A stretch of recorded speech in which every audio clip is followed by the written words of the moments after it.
بڑا مزہ آتا ہے. وہ جب سکہ پیش کرتا ہے تو وہ بندے تو حیران پریشان ہوتے ہیں کہ یار یہ کون سی نسل آ گئی ہے، یہ ضرور کسی نے یہ خزانہ کھود کے نکالا ہے. تو ہنگامہ مچ گیا. تو اس طرح پتہ چل گیا کہ یہ ان کی وجہ سے کہ یہ لوگ جو غار میں پڑے ہیں تو یہ اللہ کی وہ بندے ہیں جو وہ زمانہ تو ان کو سن رکھا تھا واقعہ. لہٰذا تو یہ تھا کہ انہوں نے کہا پلان کہ کھانا پیسے دے کے بھیجا کہ تاکہ وہ پاکیزہ کھانا لے آئے. آگے دیکھیں بڑی کس قدر وہ احتیاط کر رہے ہیں. وَلَا يَتَلَطَّفْ وَلَا يُشْعِرَنَّ بِكُمْ أَحَدًا، اور بڑی ہوشیاری سے وہ کام لے، ایسا نہ ہو کہ وہ کسی کو ہمارے یہاں ہونے کی خبر مل جائے. ذرا نوٹ فرمائیں کہ ان کو تو سمجھ آ رہا تھا کہ وہی زمانہ ہے، وہی لوگ ہیں جن سے ہم بھاگ کے یہاں پناہ لی ہے، لیکن زمانہ بدل چکا ہے. اچھا بس اس آیت میں 2-4 چیزیں بڑی نوٹ کیجیے. سب سے پہلے جب وہ اٹھے تو انہوں نے کیا کہا بلا؟ کم لبستم. اور بالکل لکھیں یہ آیات کے حوالے، اور آپ آیات پڑھ لیں. پہلی سورہ ہے کہف کی، یہ 19 جو آپ نے، یہ تو ان کے ڈائلاگ ہیں. اب سورہ طہ کی 103 اور 104. اب قیامت کے دن اللہ تعالیٰ فرماتے ہیں کیا گفتگو ہو رہی تھی؟ یتخافتون بینہم ان لبستم الا عشرا. تو یہ قیامت آخری دن جو ہوں، قیامت کے دن میں آپس میں چپکے چپکے کہیں گے کہ دنیا میں مشکل سے تم کوئی 10 دن گزارے ہوں گے. نحن اعلم بما یقولون، اللہ تعالیٰ فرماتے ہیں مجھے بالکل ٹھیک ٹھیک پتہ وہ باتیں کر رہے ہیں. اذ یقول امثلہم طریقۃ ان لبستم الا یوما.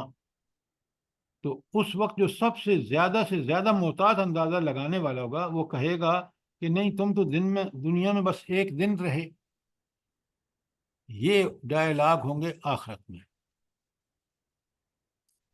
اچھا ذرا مجھے آپ یہ بتائیں کہ یہ کیوں وہ سب سے اچھا گنتی کرنے والا جو دنیا دار اور دنیا پرست بڑا عالم اپنے آپ کو، وہ کہے گا نہیں یار ہم تو دنیا میں ایک دن ٹھہرے؟ یہ کیوں کہے گا؟ چلیں بتائیں مجھے ذرا. سر یہ ہمارے اعداد و شمار اور اللہ تعالیٰ کے مختلف ہیں. بھائی آپ دیکھیں وہ بات آپ کی 100% ٹھیک ہے، لیکن یہاں اپلائی نہیں ہوتی. آپ دیکھیں، اب ذرا سنیں میری ڈاکٹر صاحب بات. آپ جب ماں کے پیٹ میں آپ کا وجود آیا، اس سے پہلے کتنا عرصہ روح تو پیدا ہو گئی تھی جب اللہ تعالیٰ نے حضرت آدم کے وقت پیدا کی. یہ ہزاروں سال نہیں ہے؟ بتائیں مجھے. جی سر. اچھا اب آپ جب ماں کے پیٹ سے دنیا میں آئے، دنیا میں زندگی گزاری، کتنے سال گزارے ہوں گے آپ نے؟ 60 70 80 100، یہی بات ہے. اب جب جی آپ سر. مر گئے اور قبر میں رہے، اور قبر سے لے کر دوبارہ جی اٹھنے تک کتنا عرصہ ہے؟ ہزاروں سال. لمیٹڈ. کسی کو ہزاروں پتہ سال. نہیں. اور ایک حساب کتاب کا دن جو ہے وہ اللہ کے ہاں 50,000 سال کا ہے، اور اس کے مقابلے میں جنت اور دوزخ ہمیشہ ہے. تو اس پورے عرصے کو دیکھ لیں، پیدائش سے پہلے کا عرصہ، پیدائش سے لے کر موت کا عرصہ، موت سے لے کر دوبارہ جی اٹھنے کا برزخ کا عرصہ، اور پھر جنت و دوزخ دائمی ہے. تو اس پورے آپ چیزوں کو ذرا غور سے دیکھیں نا، تو زندگی کا عرصہ بہت محدود ہے دنیاوی زندگی کا. تو وہ جب اللہ تعالیٰ کہتے ہیں نا کہ وہ سب سے اچھا گنتی والا کریں گے، بھائی وہاں تو ایک دن یا کچھ حصہ رہے ہوں گے. اور یہی بات وہاں آپ آیت 19 میں وہ کہہ رہے ہیں کہ ہم تو کچھ دن یا ایک دن کا حصہ رہے. یہ کتنی بڑی برزخ سے مشابہت ہے. سورہ مومن میں کہا کم لبستم فی الارض،